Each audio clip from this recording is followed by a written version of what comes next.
Thank you, Venerable. Don't know if this mic's working, but we'd like to open up for Q&A.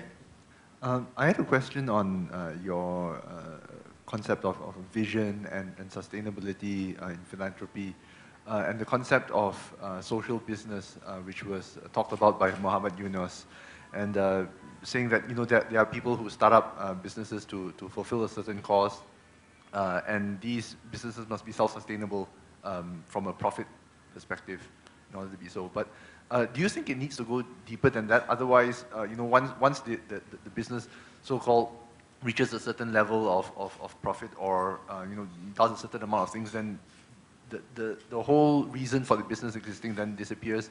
And do you think that social business then can work? I do think social business can work, but again, I want to emphasize this two kinds of return, meaning that it's not merely about wealth creation, but also value creation. And generally, people who go into social businesses do begin about thinking about human contribution, about values.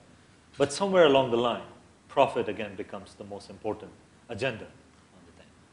And this is, again, what I'm trying to address, that, see, it's a behavioral mechanism, it's a training mechanism. When you simply spend your time, majority of your time, thinking about the next quarter, or the next 2 quarters, or next 3 years, or next 5 years, it inhibits you in some manner to think about next 20 years, next 50 years. So it's again a training mechanism where you are thinking about the short term because it is important in terms of certain decision making. But at the same time, you have to also begin thinking about the long term. So social business, you see, may not be as attractive of an enterprise when we are simply thinking in 2 quarters or next 4 quarters.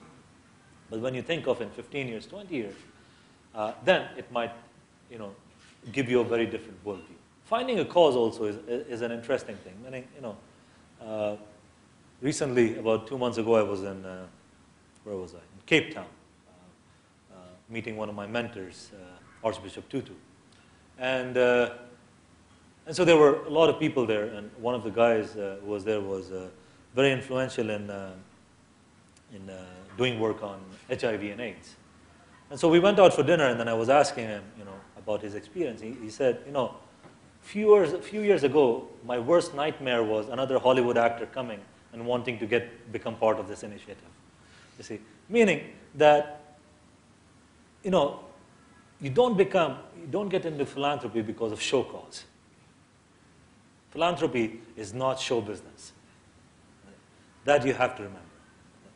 Yes, some display is important in order to create this general awareness about your cause, about philanthropy.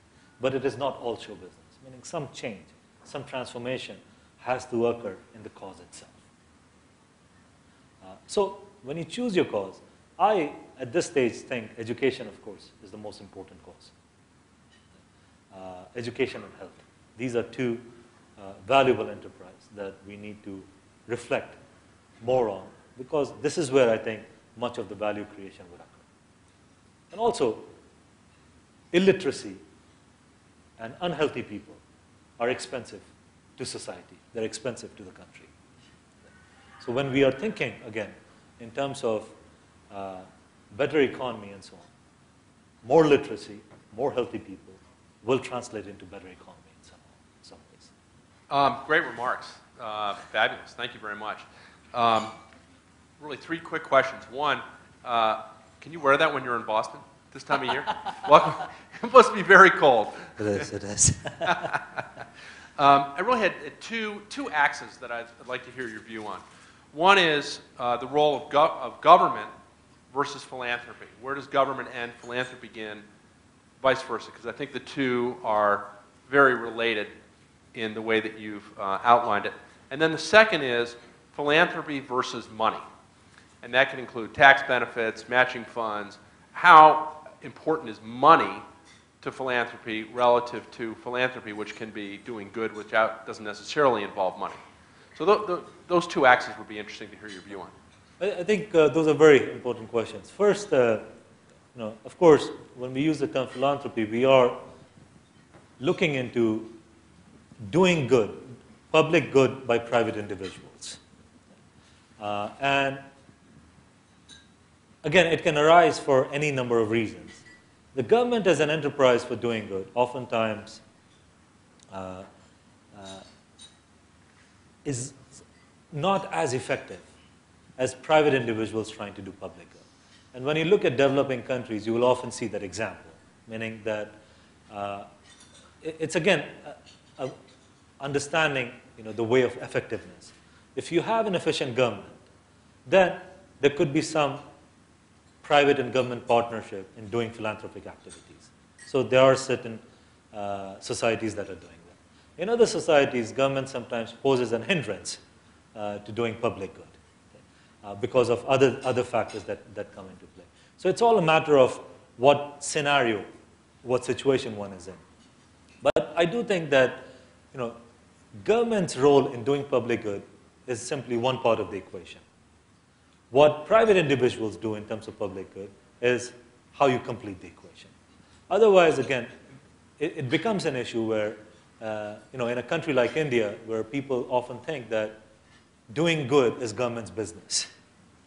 Meaning that if you ask a private individual to do something good, he'll say, well, why are you asking me? Why don't you ask that politician? Or why don't you ask that senator to do that? And that, again, encourages this sort of complacent behavior. Simple example of building a street. You have 4 potholes on the street. You tell the guy, well, it's partly on your private property. Why don't you repair the street? He'll say, oh, the government is going to do it. Those 4 potholes become 4 ditches, 8 ditches, and then the street disappears. Okay? Who's being inconvenienced by it? The private individuals. Meaning, so there are avenues where government can be effective, but there are other avenues where private venture is more effective and influential. Then the other thing is, you see, philanthropy for government is not a discipline. It's not a discipline in the sense of a good government, of course, will be recognized by what it does for its citizens. And that can venture into many things. But philanthropy as a discipline, meaning that this idea of doing something for the love of humanity, see, that's a very powerful tool for an individual. Meaning, when you explore it, see, it goes into the aspects of happiness. It goes into aspects of meaningfulness, purpose. A government is not looking at those methods.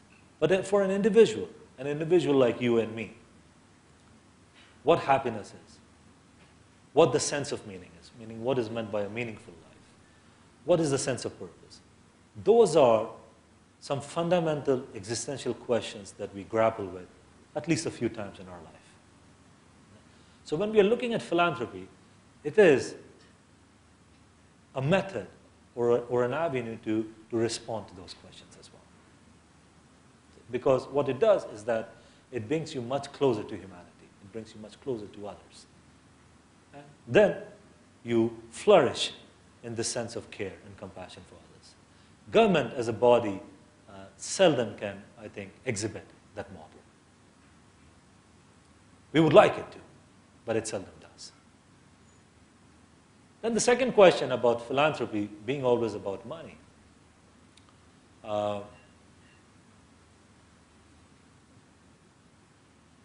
Any philanthropic conversation should not begin with money. If it begins with money, it'll get corrupted. It should begin with a vision. That's why you need leaders, to do philanthropy. It should begin with a vision. Money will make it happen, but it is the vision part that will ensure that it is a good idea, that it is sustainable, and moreover, that the impact is going to be much larger. Then, I think, when I am speaking of diminishing resources, then even if you bring finite amount of money to the table, you will be able to increase the impact of it. So it should begin with vision. Money is an essential part of the equation.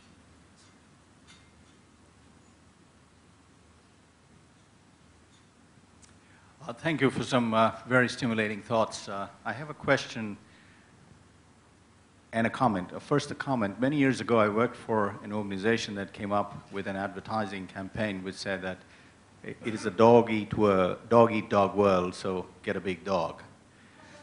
You know, it is a mindset, it is a philosophy, a worldview which is highly competitive. We grew up with those values in the sense that we're getting into a world where you have to do well. The pursuit of wealth in itself was noble.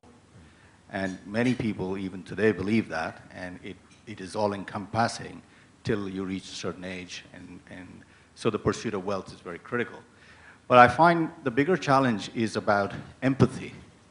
And we find so much of leadership today being left-brained, not having enough compassion, not being able to, and whatever has brought them success so far has been the left-brained activity, which in itself does not lend towards compassion or empathy. Do you not think that we're making a fundamental error in terms of not establishing those values early on in terms of the worldviews that we are presenting from the schooling age? Well, it's true. I mean, that's why I think, you know, endeavors such as this that we are in right now, this Greater Good Series and this venture that Chinto is, and I think what Department of Psychology that he's proposing, it is about making that shift. It is an essential paradigm shift. But again, one should not see it antithetical to the pursuit of wealth.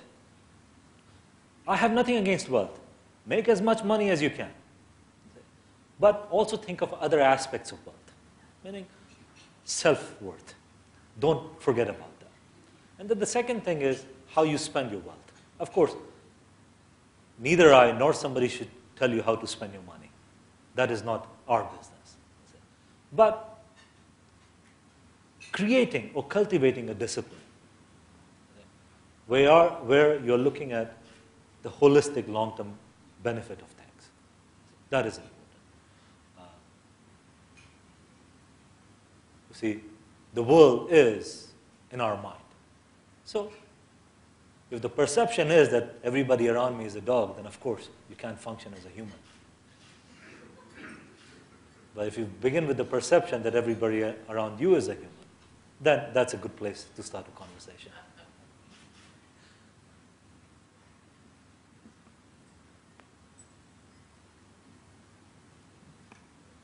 Venerable Tenzin, I know you were not, I'm being a little provocative and facetious when you said make as much money as you want to, and then think of giving it to a cause. I know, yes. And then or whatever. But isn't the whole process of making as much money as you want to should be value-laden in the first place? And the reason why we have come to this juncture in economic affairs is because some of the people thought I can make money as much. Yes. And just coming back to, going to another question which is completely unrelated, but I was wondering you can throw some light. When economists talk about how the way to stimulate economy and to make the world a better place is to go on a spending spree, consumption. Now, how is that? How do you equate that with a value-based leadership? Well, again, you have to understand that, you know, economists are not gods. I think they came to that realization a couple of years ago. Prior to that, they were getting paid as if they were gods. You see, it's a fundamental, again, shift in training, and that's why I'm emphasizing the aspect of education. You see, the phenomena is not that complex. Phenomena is not that complex, meaning that why we ended up in a mess. As I pointed out, that it boils down to basically greed and deceit. Now the question is, how do you train a young mind to counter greed and deceit? So when you look at curriculums, there are no curriculums in schools or colleges that address that directly or indirectly. The closest we get to is compliance issues. So, and then of course, they tell you hire the best lawyers you can, and you'll get around the compliance factor as well. So there's no external mechanism that a society can put into place for regulating greed or regulating deceit. That is an internal regulator. It's an internal regulator. So in order to change the way we do business, we must train those minds into these fundamental things. Now, a lot of people perceive that, but they're not willing to make that change. See, Martin Luther King Jr. used to speak of two kinds of people. People who are thermometers and thermostats. See, thermometer, you know what it does. It simply records the temperature in the room. So a lot of people are there who record the temperature in the room, meaning how the world is functioning. Thermostat is where the regulation happens, meaning you change things from there. So it's up to you and I as individuals to decide whether we want to function as thermometers or thermostats. And the kind of shift that I'm suggesting, or the kind of shift that we are proposing in order to understand philanthropy, and in order to understand this notion of greater good, I think we are called to become that thermostat. We are called to become better individuals. And called in the sense that we ourselves have to awaken to that understanding. But it's all about training. It's all about how do you expose individuals to these ideas. You see, it's a fundamental thing, again, with leadership also. One of the things that we become very good at is compartmentalizing our lives. Compartmentalizing meaning that we think to ourselves that, well, from 8 a.m. to 5 p.m. I'll be this kind of person. Then I'll go home and I'll be this kind of person. Then on weekends I can be this kind of person. Never actually understanding or never rethinking that our brain is actually not designed to function in that way. Meaning that if you spend 8 a.m. to 5 p.m. in a toxic environment, making toxic decisions, with toxic emotions, chances are that you'll come home with some leftover, some reminiscence. You'll ooze with it. And whether you like it or not, your spouse or your kids will get affected by it. Your friends will get affected by it. So that's why, one aspect of leadership training ought to be about handling emotions or learning what goes on in our brain, such that we are able to regulate to that minute level. So when I started the talk, I spoke of when it's a good day, you feel like being charitable. Here, the shift occurs, which is, I'll create a good day and do philanthropy. To elect people and support a system that thinks that way, that's not looking out for their interests. And in many ways, I've always thought of government as doing that which people cannot do for themselves. I mean, government has scale, government's involved in everything, and not just here, everywhere. Government has resources that philanthropy can't even imagine. Even Bill Gates, I saw him speak in the US last year, Right. and he said, I have $60 billion when you throw Warren Buffett in it. Relative to what the government can do in an afternoon, I'm nothing. True. And what it seems to me is that government has, first of all, government enables philanthropy because of tax benefits. So in Singapore, unlike the US, you can get matching funds from the government 3-to-1. You get 2.5 times tax benefits. The economics of giving are highly, highly leveraged. Whereas in the US, you just get a 1-to-1 deduction. So the government subsidizes philanthropy in most developed societies around the world. But what government doesn't do is enable various philanthropic organizations to coordinate their efforts to attack a given problem. So in a city like Detroit, you could have 25 different organizations, completely uncoordinated, trying to solve the homeless problem, which is very ineffectual. And I think that there's a role, and I'm just throwing this out as an idea, to, in essence, have the government provide an architecture for philanthropy in order to say, this is a problem we want to fix, and therefore we're going to subsidize that, and then we're going to outsource to people who are motivated and driven to solve these problems, to deal with it holistically. So that may include, providing social safety nets, that may include education, that may include job creation, things like that. So I think there's much more of a partnership that can be done between philanthropy and the government, and that the role of the citizens is to demand that the elected representatives undertake to do that. Ideally, does that make yes. sense to you or not? No, no. Ideally, I think that should be it. Ideally, that should be the case. In practice, I think there's a lot of gap. It is true about scale aspect. It is also true about lack of coordination. But it's also true that sometimes governments and private enterprises comes to odd when trying to tackle an issue as well. One thing is that the government enterprises do become a lot more bureaucratic, which also slows down the process to a point where the net cost of suffering increases on a collective level. In an ideal scenario, that is the role of the government. In an ideal scenario, that is what the citizen should demand. And it should be done that way, yes. See, the other aspect is, again, I'm looking also from the point of view of human development. And this is where I think, the emphasis on the notion of kindness or compassion, not the fluffy kind of kindness and compassion, but this visionary kind comes in, which is that we do charitable activities for a lot of reasons, and oftentimes it is in a society like US or others where the government encourages that behavior by virtue of tax breaks, that people actually seldom look at their own intention for doing good. Meaning all intention is actually driven by tax breaks. Breaks in terms of estate planning. So how a lot of industrialists or other people create private foundations and so on.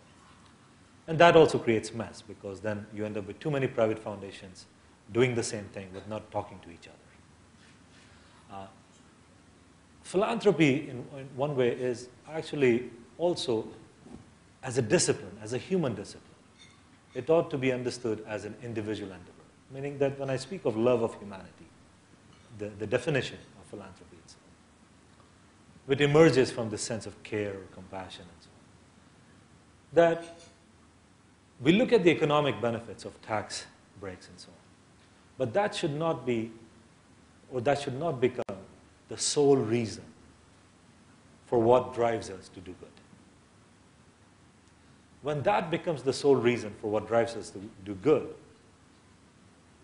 then when other opportunities, such as Cayman Islands and others, open up, that intention will dissipate. Meaning, will shift, there's a shift in intention that is happening. And so that's part of the thing that I do want to emphasize, is that kindness is not an impulsive phenomenon. Doing good should not be an impulsive act. It should be a disciplined act. It should be a measured act. And moreover, it should be an act which brings you closer to your understanding of who you are. So from discipline point of view, it's a different angle. We cannot function without government's role in this thing. That is a given.